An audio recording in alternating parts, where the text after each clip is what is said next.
In 480 BC, the Mediterranean stood on the brink of total war. The Persian king Xerxes was marching west, determined to avenge his father's defeat at Marathon and to bring the Greek peninsula to its knees. This map shows the massive pull of the empire, which mobilized a force of over 250,000 soldiers. Xerxes drew recruits from nearly every corner of the known world, gathering Assyrians, Indians, Medes, and Egyptians into a single continental-scale machine. Moving a force this massive required terrifying logistical engineering. To cross into Europe, Persian engineers chained hundreds of ships together across the Dardanelles Strait, creating a floating pontoon bridge overlaid with timber and sand to march an entire army directly over the sea. Looking at this map of the Mount Athos Peninsula, you can see another feat of geographical manipulation. To protect his supply fleet from the treacherous currents, Xerxes ordered engineers to dig a 2-kilometer canal straight through the solid landmass. The Persian military doctrine was built on overwhelming logistical mass. They operated under the assumption that with unlimited resources and manpower, they could steamroll any resistance and open territory. As this machine churned toward them, the Greek defense was in total disarray. Many northern cities had already surrendered to avoid slaughter, while the southern states remained dangerously divided, paralyzed by their own religious laws and the internal politics of the Olympic Games. Yet when Xerxes' scouts returned from the Greek border, they delivered a bizarre report. A tiny Greek vanguard was sitting squarely in the pass. They weren't panicking or retreating. They were calmly exercising and combing their hair, preparing for battle. This force was led by the Spartan king Leónidas. He handpicked a vanguard of 300 veterans, selecting them based on a grim prerequisite. Each man was required to have a living male heir. This ensured their family lines would survive what Leónidas knew was a suicide mission. Every one of these 300 men had survived the agoge, a relentless 13-year state training regimen. They were starved and beaten and forced to endure extreme elements to strip away their individuality and forge a tightly bound warrior elite. While the Persians built an empire through macro-logistics, Sparta spent generations refining a micro-tactical weapon.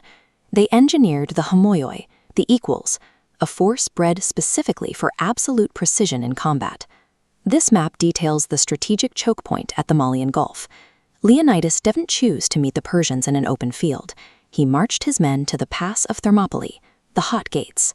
At the middle gate, the coastal pass squeezed down to a width of barely 20 meters, trapped between a sheer mountain and the sea. In a gap that tight, 2 million soldiers fight exactly like 4,000. The geography instantly neutralized Persian cavalry and eliminated their ability to surround the enemy.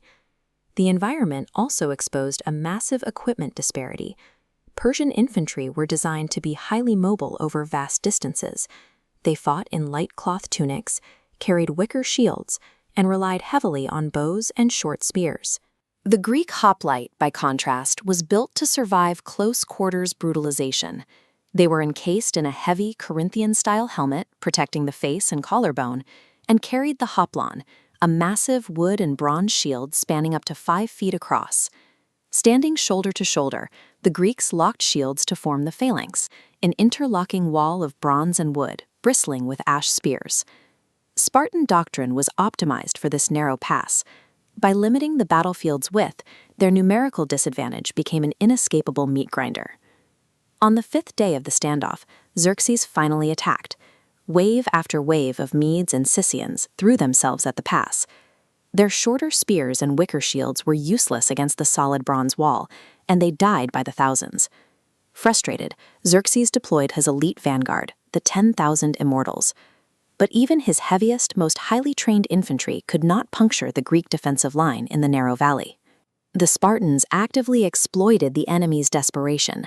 They executed complex maneuvers like a feigned retreat, where they pretended to break ranks and flee in panic. As the unorganized Persians broke into a chaotic sprint to chase them down, the Spartans wheeled around in perfect unison, reforming the phalanx instantly to slaughter their pursuers. For 2 full days, the largest, most expensive military machine the world had ever seen was completely jammed by the sheer physical discipline of the Greek microtactics. The stalemate was ultimately broken not by Persian military superiority, but by compromised geography. On the third day of fighting, a local Greek named Ephialtes sought a reward from the Persian king. He walked into Xerxes' camp and revealed a hidden goat path winding over the mountains, bypassing the hot gates. Under the cover of darkness, Xerxes sent his immortals up the path. They surprised and scattered the 1,000 Phocian soldiers guarding the trail and rapidly descended toward the rear of the Greek position. The entire Greek strategy rested on forcing the enemy into a frontal assault. The moment that single terrain advantage was lost, the Spartan phalanx could no longer multiply its force to offset the Persian mass. Realizing they were surrounded, Leonidas made a final strategic calculation. He dismissed the bulk of the allied Greek forces, preserving those men for future battles. But the 300 Spartans remained, bound by their strict laws to hold the ground to the death. Pushing out into the wider part of the pass to inflict maximum damage, the remaining Greeks fought until their spears shattered, relying on short swords and bare hands. Unwilling to lose any more men in close combat, the Persians finally finished them off with a dense volley of arrows. Xerxes eventually secured the ground, but he had traded thousands of his elite troops for a 3-day delay. The myth of Persian unstoppable momentum had been ground down in the mud of the pass. Thermopylae functioned as a psychological force multiplier.